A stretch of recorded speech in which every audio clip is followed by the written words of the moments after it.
Welcome to 5th generation hobby shop guys. Testing tayo ng unit ni Sir Reference Calderon ng Batangas. Ito ay airsoft pistol WE 1911 Type A Classic gas blowback pistol. So may mga kasama na siyang previous gas at yung bala. 4,000 pieces, 4,000 shots. So ito yung unit. Owner's manual. Ito yung magazine, 15 rounder capacity, metal din yan. Ito yung unit, full metal, 1911 classic, silver. Yan, made in Taiwan. Full metal. With markings.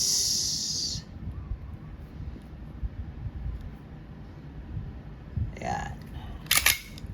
So, meron siyang manual safety. Safety off, safety on, safety off. Safety off, working.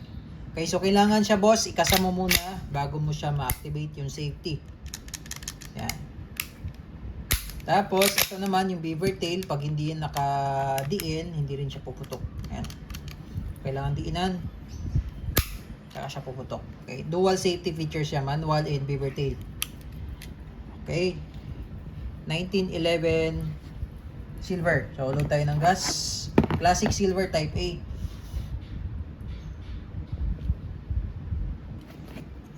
Load tayo bala, sir. 15 rounder po ang capacity niya.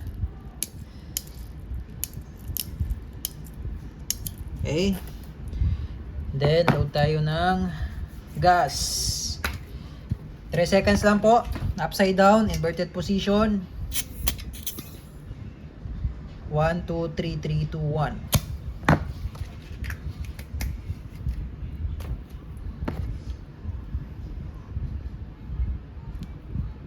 Ayan, sir. Okay, testing po tayo, sir. Okay, testing po, sir. 1911 Classic Silver gas blowback airsoft pistol made in Taiwan.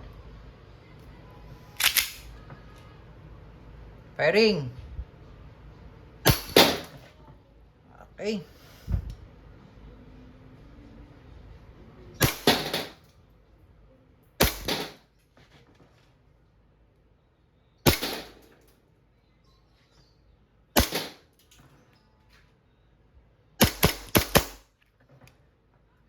Okay, open slide.